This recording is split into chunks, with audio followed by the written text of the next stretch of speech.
जी students, आज हम पढ़ेंगे एनवायरमेंटल बायोलॉजी, टेक्सोनोमी और पैलेंटोलॉजी की डेफिनेशंस हम देख लेते हैं। एनवायरमेंटल बायोलॉजी क्या है, ठीक है।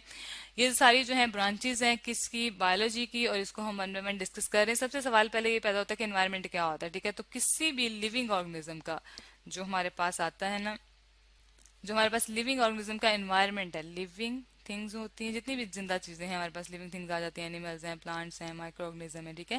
जो लिविंग थिंग्स हैं इनकी सराउंडिंग, जो इनके इर्द गिर्द चीजें पाई जाती हैं उसको क्या कहते हैं, एनवायरनमेंट कहते हैं, ठीक है। सराउंडिंग, सराउंडिंग को हम कहते हैं एनवायरनमेंट, ठीक हो गया। अब सराउंडिंग जो है उसके साथ ऑर्गेनिज्म का कैसा रिलेशनशिप है, इंटरेक्शन है, ठीक है। इंटरेक्शन लिख लिया हमने, इंटरेक्शन, ठीक हो गया। इसको हम कर लेते हैं, इंटरेक्शन है किसके बिटवीन, हमारे एनवायरनमेंट के बिटवीन, ठीक है। ऑर्गेनिज्म के बिटवीन, और बिटवीन ऑर्गेनिज्म, ठीक है। जानदारों के बिटवीन, मैंने बता दिया आपको जानदार कौन कौन से होते हैं।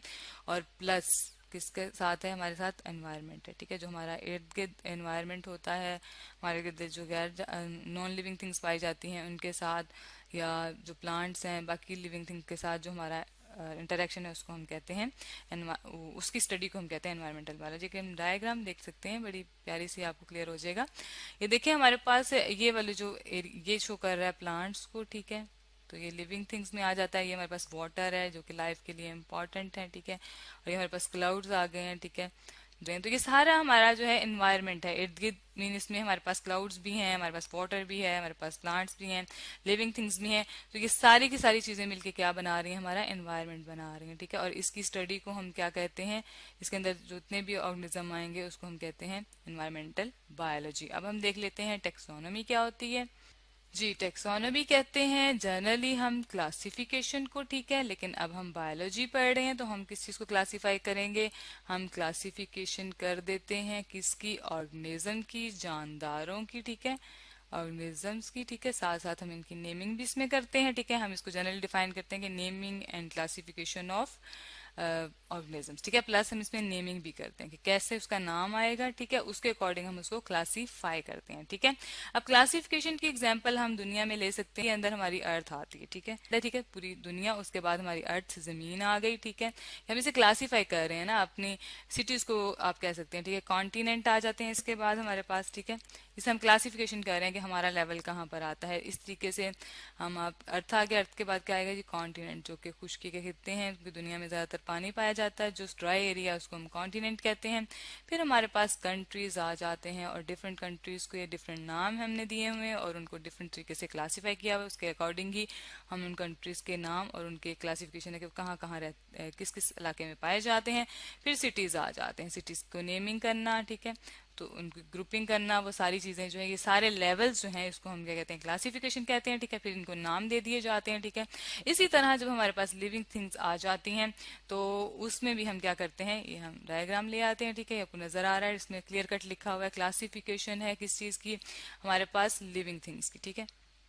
लिविंग थिंग्स जो हमने जनरली पढ़ी थी, हमारे पास एनिमल्स होते हैं, प्लांट्स होते हैं, ठीक है। और माइक्रो ऑर्गेनिजम्स होते हैं। और जो माइक्रो ऑर्गेनिजम्स थे उसके अंदर अब हमारे पास बहुत सी और टाइप्स आ गई हैं। फंजाई आ गया, ठीक है। इसको हम थोड़ा सा हाईलाइट कर लेते हैं। फंजाई है, पोर्टिस्टा है, मुनैरा है। ये हाई लेवल की क्लासिफिकेशन है। इसमें हमारे पास मुनैरा में आ जाता है बैक्टीरिया, ठीक है। और इसके अलावा हमारे पास प्रोटिस्टा में जो है वो डिफरेंट फंजाई और एल्जी वगैरह भी आ जाते हैं, ठीक है। ये सारे जानदार हैं, ऑर्गेनिज्म हैं जो कि अब तक डिस्कवर हो चुके हैं। फंजाई भी जो है हमारे पास अलग से ग्रुप है, ठीक है। ये भी माइक्रो ऑर्गेनिज्म में आता है। और कुछ इसमें से हायर मल्टी सेलुलर भी होते हैं जो ज्यादा सेल से मिलकर बने होते हैं, ठीक है। तो फंजाई का ग्रुप है। इस तरीके से जो हम क्लासिफिकेशन करते हैं एनिमल्स की, उसको हम टेक्सोनोमी कहते हैं। और टेक्सोनोमी के नेमिंग, हम सिर्फ क्लासिफिकेशन नहीं करेंगे बल्कि उनको नाम भी देंगे, ठीक है। वो हम फिर डिफरेंट लेवल्स होते हैं कुछ, उसमें उसको हम नेक्स्ट वीडियोस में डिस्कस करेंगे, ठीक है, नेक्स्ट चैप्टर्स में। इसके बाद हम देख लेते हैं फॉसिल्स की स्टडी को हम क्या कहते हैं, ठीक है। ये आपको नजर आ रहे हैं हमारे पास डायग्राम में फॉसिल्स, ठीक है। पहले सवाल तो ये पैदा होता है कि फॉसिल्स आखिर क्या चीज है, ठीक है। तो फॉसिल्स जो होते हैं वो डेड एनिमल्स हैं जो कि अरसा दराज से मर चुके हैं और जमीन में दब गए हैं, ठीक है। आप इसको कह सकते हैं डेड एनिमल्स, ठीक है। जमीन के अंदर दब जाते हैं, इनकी ममीज मिलती हैं या डेड बॉडीज मिलती हैं हमें, ठीक है। और इसकी एग्जांपल हमारे पास बड़ी अच्छी है डायनासोर की, ठीक है। डायनासोर इसे हम कहते हैं, ठीक है। ये आप डायग्राम में भी देख सकते हैं, हमारे पास डायग्राम डायनासोर है। ये हमारे पास डिफरेंट और ऑर्गेनिज्म है, फिश है हमारे पास, जो ओल्ड ज़माने में पाई जाती थी, ठीक है। ये डेड हो चुके हैं वैसे, अब ये नहीं पाए जाते इस दुनिया में, ठीक है। तो डायनासोर है। अब इनकी जो स्टडी होगी इसको हम कहेंगे पैलेंटोलॉजी, ठीक है। तो इसको हम क्या कहते हैं, पैलेंटोलॉजी। तो हम क्या कह सकते हैं, जर्नल स्टडी ऑफ फॉसिल्स, ठीक है। फॉसिल्स जो कि डेड एनिमल्स हैं उनकी स्टडी को क्या कहते हैं, हम पैलेंटोलॉजी कहते हैं, ठीक हो गया जी। तो आज हमने बायोलॉजी की तीन इंपॉर्टेंट ब्रांचेस को देखा कि क्या क्या होती हैं, उनकी डिवीजन जो है। पैलेंटोलॉजी को देखा हमने, ठीक है, उसमें हम क्या स्टडी करते हैं, फॉसिल्स को स्टडी करते हैं। फिर हमने टेक्सोनोमी को देखा जिसमें हम ऑर्गेनिजम्स को क्लासीफाई करते हैं, नेमिंग देते हैं, इसको हम कहते हैं टेक्सोनोमी कहते हैं। और फिर हमने देखा जी एनवायरमेंटल बायोलॉजी जिसमें हम किसी भी लिविंग थिंग के सराउंडिंग को स्टडी करते हैं, एनवायरनमेंट को स्टडी करते हैं, उसको हम एनवायरमेंटल बायोलॉजी कहते हैं। तो ये थी हमारे पास बायोलॉजी की तीन branches, environmental biology, taxonomy and palaeontology.